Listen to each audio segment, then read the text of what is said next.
Tonight on News Prime, President Tinubu meets service chiefs, security heads over insecurity, Borno airstrike fallout. In business, Nigerian Customs Service adopts artificial intelligence to enhance revenue accountability. And on the foreign scene, Benin Republic begins vote count after peaceful election. In sports, Nigeria secures qualification in all 6 world relay categories. Hello and welcome to all our viewers in Nigeria and around the world to News Prime on Global Television, coming to you live from the nation's capital, Abuja. I am Jumai Manson. Now, a quick reminder that Global Television is on DSTV channel 365 and Star Times channel 276. Now the news in full. President Bola Ahmed Tinubu holds a security meeting with service chiefs, intelligence heads, and the Inspector General of Police at the State House, Abuja. The emergency session comes amid heightened security concerns following the United States authorization of non-emergency embassy staff to leave Abuja and a controversial military airstrike in Borno State that killed over 100 civilians. The Nigerian military has defended an airstrike on Jili village market near the Borno-Yobe border, calling the target a terrorist enclave as public anger grows over reported civilian casualties. Now, the strike carried out under Operation Hadin K has sparked widespread backlash, with local authorities, political leaders, and rights groups condemning the incident amid conflicting accounts of casualties. Local sources reported that the death toll at over 40 civilians, while other reports indicated that the figures could be significantly higher, reflecting ongoing confusion and lack of consensus over the exact number of casualties. The military, however, maintained that the location was a legitimate military target, describing Jili as a known logistic hub and coverage point for fighters of the Islamic State West Africa province. Meanwhile, the Nigerian Air Force says it has begun an investigation into claims of civilian casualties during airstrikes around Jili Market in Gedam local government area of Yobe State. In a statement, the Director of Public Relations and Information Headquarters, Nigerian Air Force, Air Commodore Ehime Ejodame, says it treats all reports of possible civilian harm with the utmost seriousness and empathy.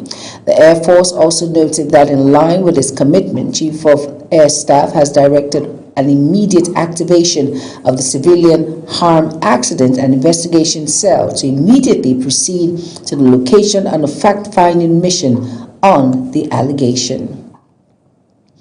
Former Senate President Ahmed Lawan has called for a full, transparent, and independent investigation into a military airstrike in Jili in Gedam local government area of Yobe State, where more than 100 civilians were reportedly to have been killed. In a statement, Lawan said he was deeply saddened and disturbed by reports that the airstrike, allegedly targeting suspected Boko Haram insurgents, hit a local market, resulting in heavy civilian casualties.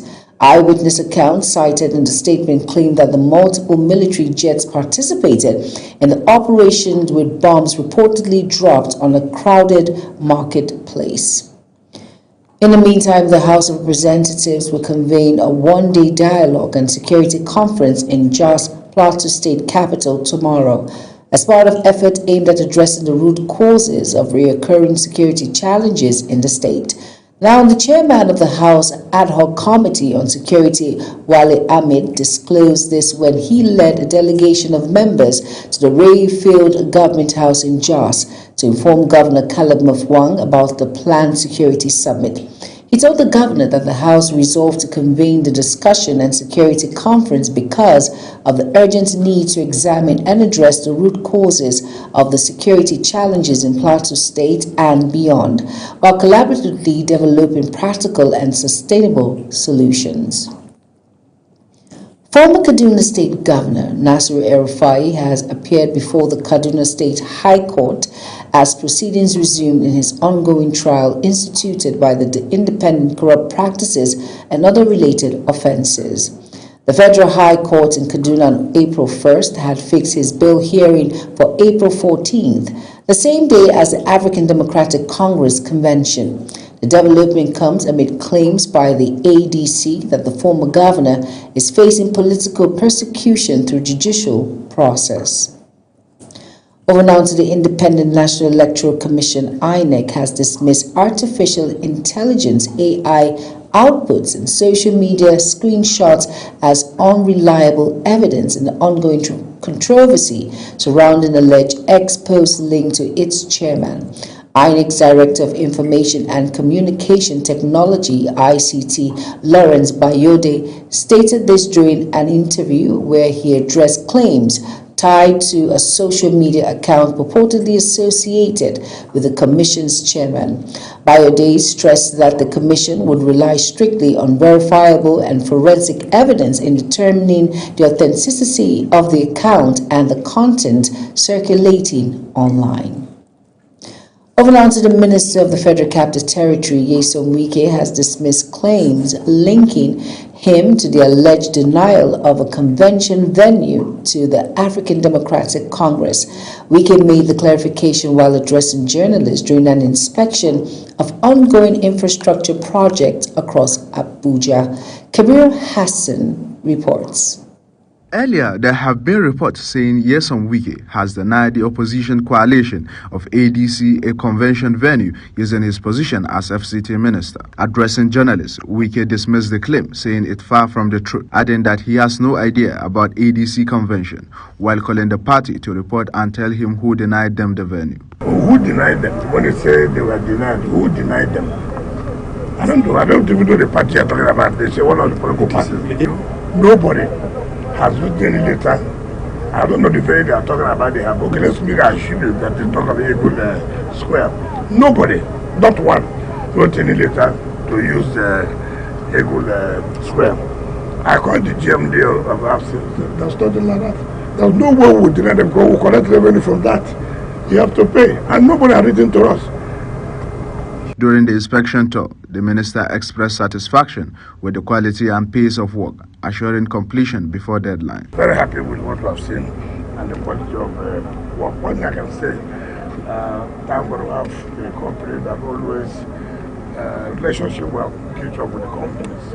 The jobs in Abuja so that we want to give us the award, they always keep to it. And they also will tell them that we'll pay, we also keep to it. So it's a very good relationship, and that's what we're trying to do.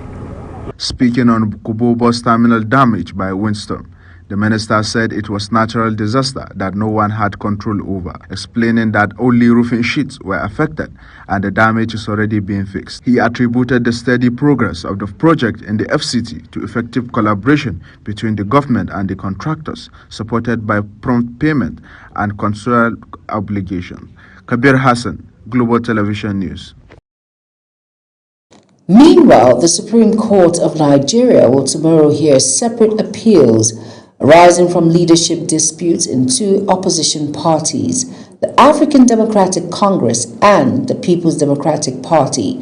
The appeal by embattled ADC National Chairman David Mark is slated for hearing alongside that of the governor, Seyi Makinde-backed fractional leadership of the PDP led by Tanimu Turaki, both challenging judgments of the Court of Appeal of Nigeria. Now, the PDP crisis is headed for judicial resolution at the Apex Court, as the Turaki-led fraction is challenging the appellant court's decision, which nullified its national convention and leadership structure. Moving on to the All Progressive Congress has organized a national symposium to strategize on how to consolidate its position as it approaches the 2027 general elections. Global TV political correspondent Ubong Usoro tells us more. The symposium brought together party leaders, supporters, and professionals to deliberate on how to advance the APC's message to Nigerians ahead of the 2027 general elections. In his remarks, the Director General of the Integrity Group, Oke Idawone, said there are several achievements that the party can campaign with. noting that improvements in security and a reduction in cases of insecurity. He urged Nigerians to support security agencies with timely information, adding that the administration is working towards building a 1 trillion naira economy by 2030. He maintained that President Bola Tinubu has taken the right steps to reposition the country. We are here to ensure that every information about the Nigerian state is correctly disseminated. Why do I say so? Today, the moderator for the discussant here today, she's on her way. She drove through all the way from Abia 4 p.m. to Abuja 5 a.m. this morning. There was no police escort. They arrived hale and hearty. The chief host of the event, Uche Nnaji, former Minister of Science and Technology, said despite global challenges such as the Ukraine war, the administration of Bola Tinubu has continued to make notable progress. He highlighted investment in solar-powered infrastructure for schools and hospitals, taking them off national grid, as well as advancement towards launching multiple satellites. Yet, despite headwinds, Nigeria has not stood still. Under President Tinubu's leadership, and with the support extended to Chief Nnaji during his tenure, the country made strategic forward-looking investments in critical sectors. One of the most transformative initiatives is the solarization program. In his keynote address, the APC National Chairman, Professor Natawe Yawata, emphasized the role of support groups in a democracy, including lawmaking support, recruitment, policy formation, and voter education. He added that support groups remain vital to the party's success and overall electoral strength. A support group is an institutional establishment that works within and without a political party. Work without a political party because it is not in the mainstream, but works with the political party because it shares in the aims, objectives, vision, and philosophy of the party. The symposium is seen as part of early moves by the APC to strengthen its structure, harmonize its messaging, and rally support across the country as political activities gradually build up towards the 2027 general elections. Ubong Usoro for Global Television News. Still on the All Progressive Congress in Adamawa State has held ward congresses across the 226 wards in the 21 local government areas of the state. Speaking to journalists in Geri local government area, the chairman of the ward and local government congresses, Ephraim Akbar, commended party members for their peaceful conduct of the exercise. Akbar said the outcome of the congresses in the state, which was conducted through consensus, has demonstrated that the party will not only win the presidential election, but that there is no room for any party to secure a seat in the state. You are watching the live broadcast of News Prime. News Prime continues after this weather forecast, plus business, foreign, and sports stories on the other side of this break. Please stay with us. Hello and welcome. Temperatures are running quite high across the northern states, bringing some thermal discomfort. So we encourage everyone there to stay cool and hydrated as the heat continues. Heading to the central region, expect generally sunny skies over there with occasional patches of clouds. However, residents in parts of Plateau, Nasarawa, the Federal Capital Territory, some parts of Niger and Kwara should keep an eye out for possible thunderstorms, which may likely bring some rainfall. While parts of southern Kebbi, Kaduna, some parts of Adamawa might see some isolated cases of light to moderate showers. In the south, the weather is becoming more active. Heavier storms with gusty winds are expected across parts of Cross River, Akwa Ibom, some parts of Bayelsa, Delta, Rivers, extending inland to parts of Oyo, Ondo, some parts of Edo, Imo, and Ogun states. So wherever you are, stay weather aware and plan your day accordingly. Thank you for watching.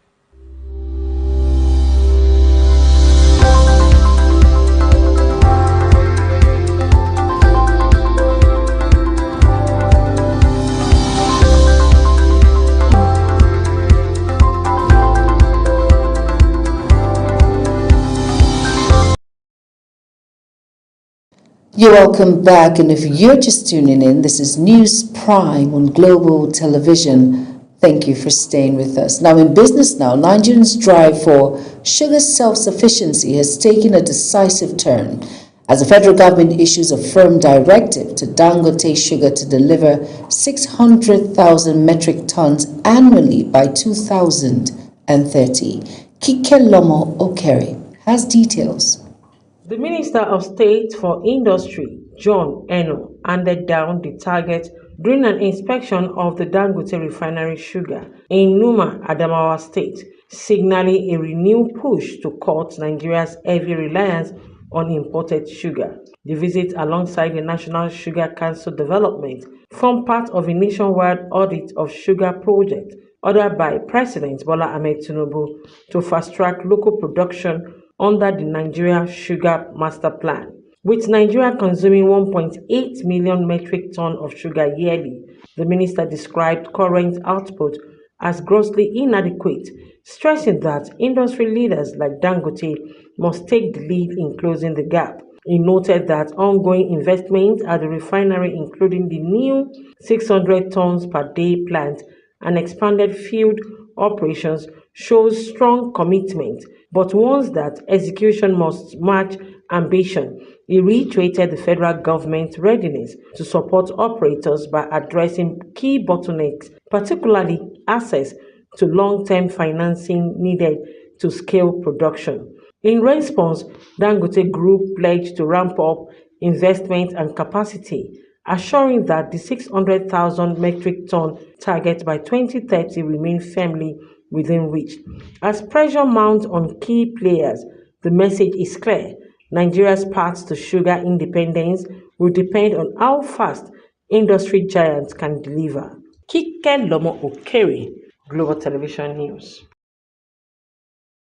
Over now to the Nigerian Customs Service, stepping up efforts to enhance revenue generation with the adoption of artificial intelligence as key stakeholders push for improved remittance and accountability systems. The Comptroller General of the Nigerian Customs Service, Adewale Adeniyi, says deploying artificial intelligence alongside stronger legislative oversight is key to boosting revenue and enforcing accountability. Again, Kike Lomo Okere has details.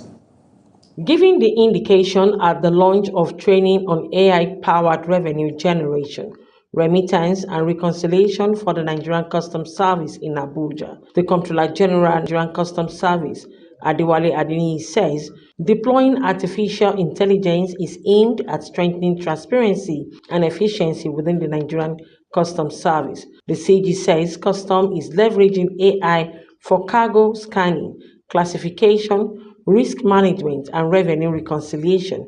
Moves, he says, are improving efficiency and reducing leakages.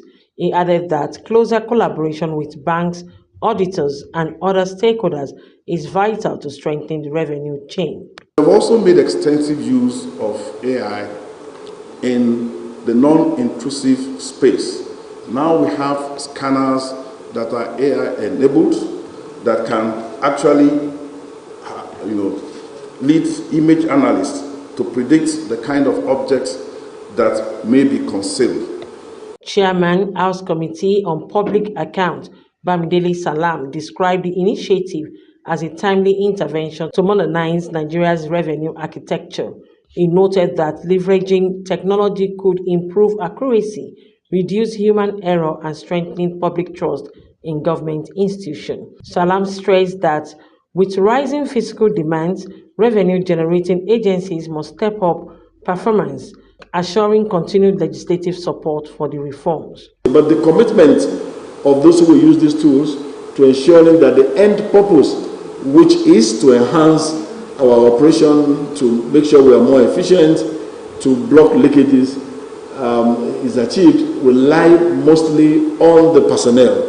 Earlier, Deputy Comptroller General, Finance Administration and Technical Service, Kike Lomo Adiola, says AI is now central to modern revenue management.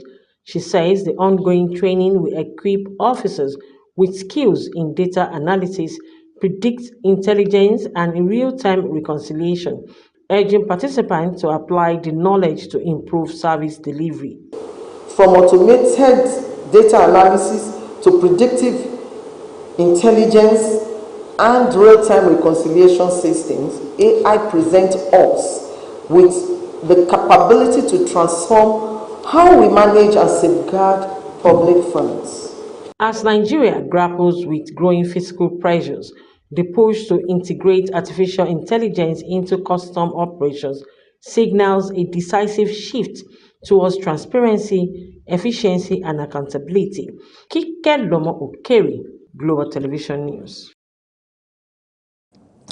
An energy expert, Professor Ken Ife, has faulted the World Bank over its recommendation that Nigeria deepens fuel importation and fully liberalize its downstream petroleum sector. Now, he described the advice as ill-timed, backward, and inconsistent with Nigeria's law during an appearance on Global Television's breakfast program, Global Morning. Anete Patrick reports.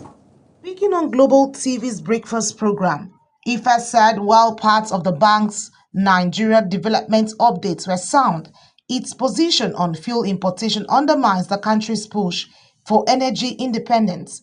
He argued that advising Nigeria to return to large-scale fuel imports contradicts the provisions of the Petroleum Industry Act, which prioritizes domestic crude supply for local refiners. According to him, the law clearly supports building local refining capacity rather than increasing dependence on imports. The long-term problem facing Nigerian economy, which is what is rendering it incapable of developing, is the import dependency of the economy. This economy was designed by colonists and reinforced in 1945 by a new global standard that says you must be exporter of raw material, and we in the West and in the North will process and bring them for you to consume. Professor Ife also questioned the evidence behind the World Bank's recommendation, describing it as lacking empirical support. He maintained that Nigeria's fuel price challenges are driven more by policy inconsistencies than resource constraints, insisting that proper implementation of domestic supply frameworks would stabilize prices. We are building capacity, local capacity, that is far going to be in excess of Nigeria's demand, that will all be plunging us into export. And you are suddenly advising the country to abandon this measure and go into reckless imports to drain the foreign reserve and then drain even the exchange rate that we are getting. So that thing doesn't sit. The World Bank's position has since sparked renewed debate over Nigeria's fuel policy, with concerns that increased importation could undermine gains in local refining and expose the economy to external shocks. Anete Patrick, Global TV News. Benin election officials have begun counting votes after Sunday's election for a president, with Finance Minister Ramadan Wadagni favorite, having overseen a decade of economic growth despite jihadist attack in the north. The head of Electoral Commission, Saka Lafia, said the election had passed off peacefully. However, an electoral monitoring platform set up by civil society groups reported that around 100 incident alerts during voting. Zara Nasir tells us more.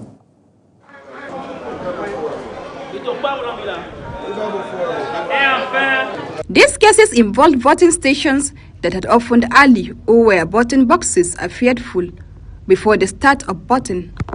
Nearly 8 million voters were eligible to cast ballots to choose a successor to Patrice Talon, who steps down after 2 5-year terms, having endorsed Wadagni as his successor.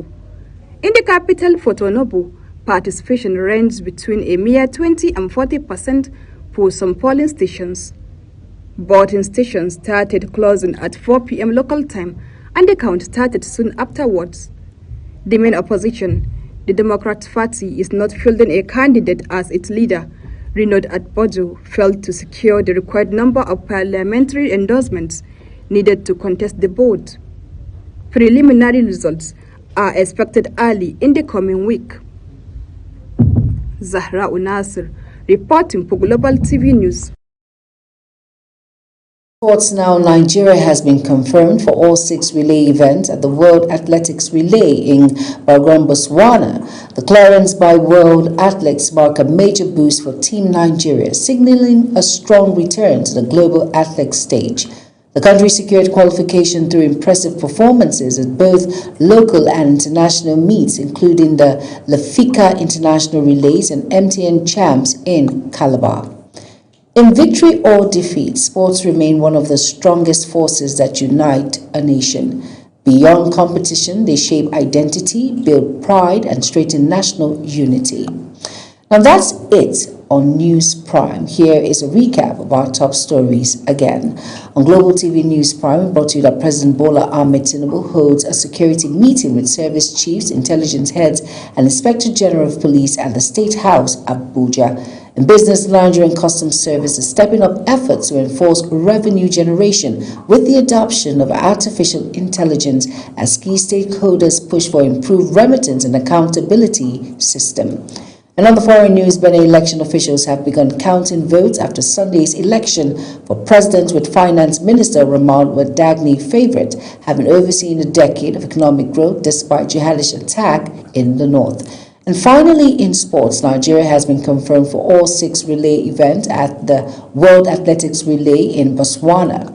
Now, quick reminder that Global TV is on DSTV channel 365 and Star Times channel 276. Now, kindly follow us across all social media platforms now showing on your screen by using @GlobalTVNG. I am Jumai Manson. Thank you for watching.